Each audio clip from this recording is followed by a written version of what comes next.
अस्सलाम वालेकुम, welcome to my YouTube channel kitchen with Zaim. तो आज मैं आप लोगों के साथ ये क्लिप इसलिए शेयर कर रही हूँ कि मौसम बहुत ही ज़्यादा हसीन था, बारिश हो रही थी, तो सोचा क्यों ना पकोड़े बनाए जाएँ और मेरे घर में जिस तरीके से पकोड़े खाए जाते हैं, तो वो रेसिपी आप लोगों के साथ शेयर की जाए। तो चले चलते हैं।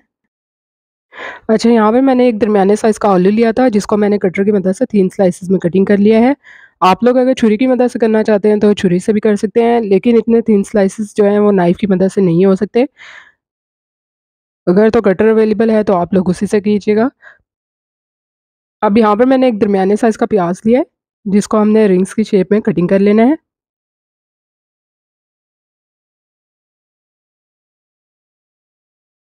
तो बेसिकली मैं जो है अनियन रिंग्स बना रही हूँ और ये बहुत ही ज़्यादा क्रिस्पी और क्रंची होते हैं, मज़ेदार होते हैं। आप लोग भी ज़रूर ट्राई कीजिएगा।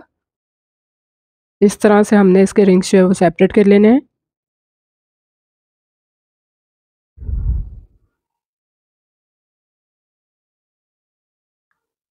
अब यहाँ पर मैंने 1 कप के बराबर जो है वो पालक ले लिया है और इसको मैंने अच्छे से वॉश करके बारीक जो है इसको कटिंग कर लिया था। 1 कप के बराबर बेसन लिया है।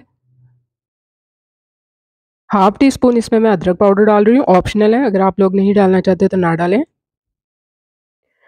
1 से डेढ़ टीस्पून इसमें लाल मिर्च का पाउडर डाला है।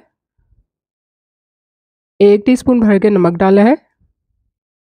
हाफ़ टी स्पून इसमें भुना हुआ पिसा हुआ धनिया पाउडर डाला है। हाफ़ टी स्पून भुना हुआ पिसा हुआ ज़ीरा पाउडर, 1 टीस्पून दही डाला है। थोड़ी-सी मैंने ड्राई की हुई इसमें कसूरी मेथी भी डाल दी है। अब इसको हस्बे ज़रूरत पानी डाल के हमने इसका बैटर सा तैयार कर लेना है।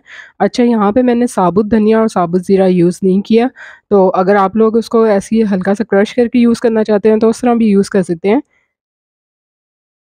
अब ये देखिए इसके इस तरह से कंसिस्टेंसी होनी चाहिए। यहाँ पर कढ़ाई में मैंने ऑयल जो है वो गर्म होने के लिए रख दिया था मीडियम फ्लेम पर। बहुत ज़्यादा तेज़ गरम ऑयल में हमने पकोड़ों को नहीं तलना, इस तरह से वो अंदर से कच्चे रह जाते हैं। अब इस तरह से हमने जो अनियन के रिंग्स लेके उसको बेसन में डिप करके डीप फ्राई करते जाना है। फ्लेम आपने मीडियम रखना है, बहुत ज़्यादा हाई नहीं रखना। तो ये देखिए इन पे अच्छा सा गोल्डन कलर आ गया था। उसके बाद हमने जो है वो आलू के पकोड़े बना लेने हैं। बहुत ज़्यादा आप हैवी कोटिंग ना कीजिएगा, उससे जो है वो बहुत ज़्यादा जो पकोड़े हैं वो क्रिस्पी और क्रंची नहीं बनते। तो आपने ये बात ज़हन में रखनी है कि इसकी कोटिंग जो है बहुत ज़्यादा हैवी नहीं होनी चाहिए। दही डालने की वज़ह से बहुत ज़्यादा क्रिस्पी और क्रंची बनते हैं। ये देखिए, आप देख सकते हैं कि किस तरह से ये पकोड़े जो हैं वो फूल रहे हैं।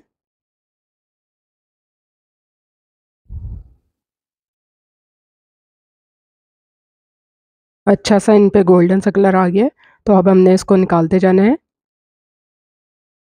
तो यहाँ पर आप इसकी आवाज़ सुन सकते हैं, मैंने पकोड़ों को छलने में डाला है।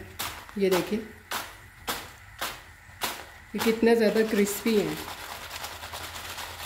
क्रंची और क्रिस्पी हैं। ये सिर्फ सिर्फ दही डालने की वजह से और अदरक पाउडर डालने की वजह से। आलू के पकोड़े बनाने के बाद अब हम पालक के पकोड़े की तरफ आते हैं। यहाँ पे जो बैटर थोड़ा-सा बचा हुआ था, इसमें मैंने हाफ़ कप के बराबर बेसन और ऐड किया था और थोड़ा-सा मैंने इसमें मिर्च और नमक जो है वो डाला था, बहुत ज़्यादा नहीं ऐड किया था।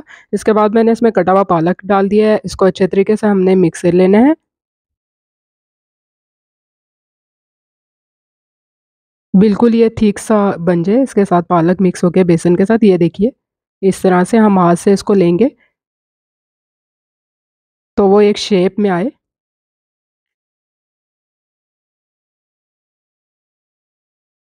लिक्विडी नहीं होना चाहिए, वरना फिर ये जो है पालक के पकोड़े क्रिस्पी और क्रंची नहीं बनेंगे।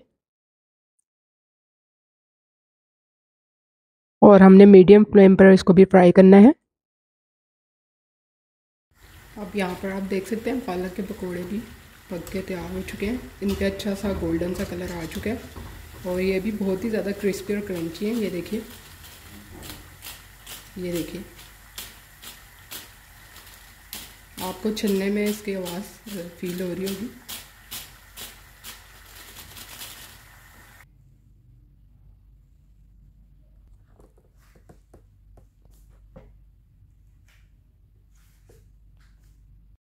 तो पकोड़ा प्लेटर जो तैयार हो चुका है। रेसिपी पसंद आई है तो लाइक और शेयर करना मत भूलिएगा। चैनल को सब्सक्राइब ज़रूर कर दीजिएगा। जल्द मिलूंगी एक नई रेसिपी के साथ, तब तक के लिए इजाज़त दीजिए। अल्लाह हाफिज़।